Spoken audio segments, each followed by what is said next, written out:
കൂട്ടുകാരെ അങ്ങനെ നമ്മുടെ പുതിയ അക്കോമഡേഷനിലേക്ക് മാറിയിരിക്കുകയാണ്. പുതിയൊരു അക്കോമഡേഷനാണ് ഞാൻ കാണിച്ചത്.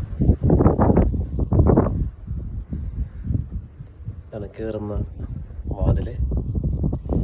ഇവിടെ 2 പേർക്കുള്ള അക്കോമഡേഷൻ ഉണ്ട്. പിന്നെ ഇവിടെ നമ്മുടെ ബാത്റൂമും കാര്യങ്ങളൊക്കെ ഇവിടെ ഉണ്ട്. പിന്നെ ഇവിടെ നമ്മുടെ റൂം. ഇതെൻ്റെ ബെഡ്, ഇതെൻ്റെ കൂട്ടുകാരൻ്റെ ബെഡ്. അടിപൊളി ജഗപോകാം. അടിപൊളി ഒരു ക്യൂട്ട് കബോർഡ് ഉണ്ടോ, സൂപ്പറല്ലേ? ഇത് കണ്ട അടിപൊളിയാണ്. ക്യൂട്ട് കബോർഡ് ഉണ്ട്, super. Happy means always happy. ഇങ്ങനെ വേണം നമ്മുടെ എംപ്ലോയേഴ്സ്, അതായത് നമുക്ക് ജോലി തരുന്നവർ ഇങ്ങനെ വേണം. ഇങ്ങനെ ജോലി തരുന്നവരുണ്ടെങ്കിൽ നമ്മുടെ ജീവിതം എത്ര സന്തോഷമായിരിക്കും അല്ലേ? ഞാൻ ഭയങ്കര സന്തോഷത്തിലാണ്. Super happy.